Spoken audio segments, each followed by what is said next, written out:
Et nous passons maintenant au chapitre 11, intitulé La création de l'homme, corps et âme. Donc voici un résumé de la matière. Il a été donné à l'homme un double sens, intérieur et extérieur, de l'esprit et de la chair. Un double mouvement, impératif dans la volonté et exécutif dans le corps. Un double bien, visible et invisible. Et enfin, un double précepte, de nature et de discipline. Le précepte de nature était croissez et multipliez, et le précepte de discipline était ne mangez pas de l'arbre de la science du bien et du mal.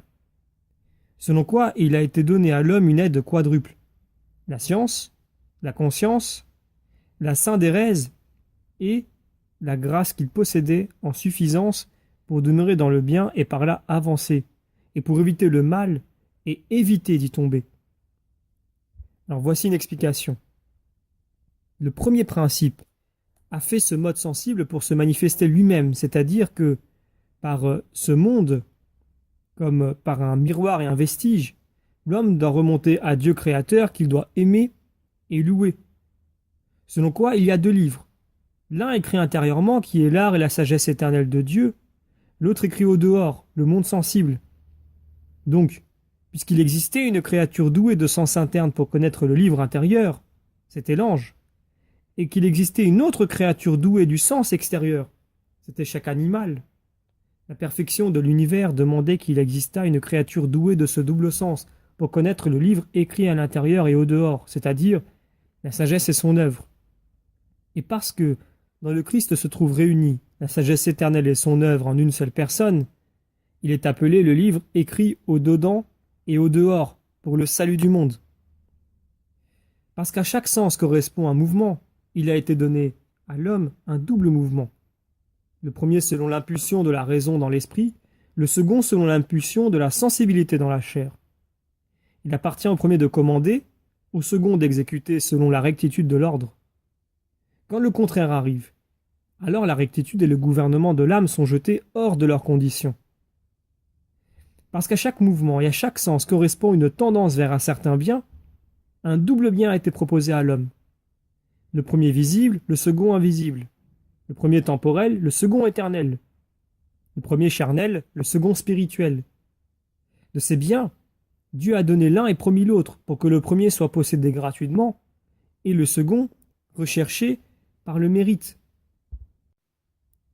Parce que ce bien est donné en vain s'il n'est pas gardé et promu en vain si on n'y parvient pas, un double précepte a été donné à l'homme.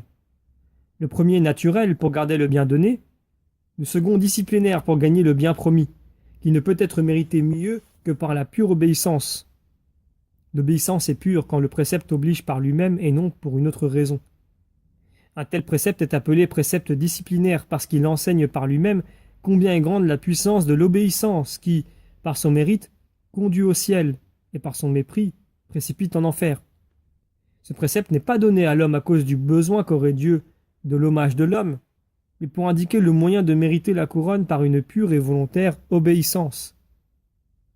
Parce que l'homme, en raison de sa nature imparfaite, formé à partir de rien et non confirmé par la gloire, pouvait tomber, le Dieu très bienveillant lui a apporté une aide quadruple, aide double de la nature et aide double de la grâce.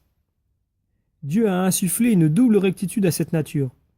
L'une pour juger droitement, c'est la conscience. L'autre pour vouloir droitement. C'est la syndérèse, dont le rôle est d'exciter contre le mal et de stimuler pour le bien. Dieu a su rajouter la double perfection de la grâce. Celle de la grâce gratis data, qui était la science illuminant l'intelligence pour se connaître elle-même, connaître son Dieu et ce monde créé pour elle, et celle de la grâce gratum faciens, qui était la charité habilitant l'affectivité à aimer Dieu par-dessus tout et le prochain comme soi-même. Ainsi, avant la chute, l'homme possédait une nature parfaite, survêtue aussi de la grâce divine.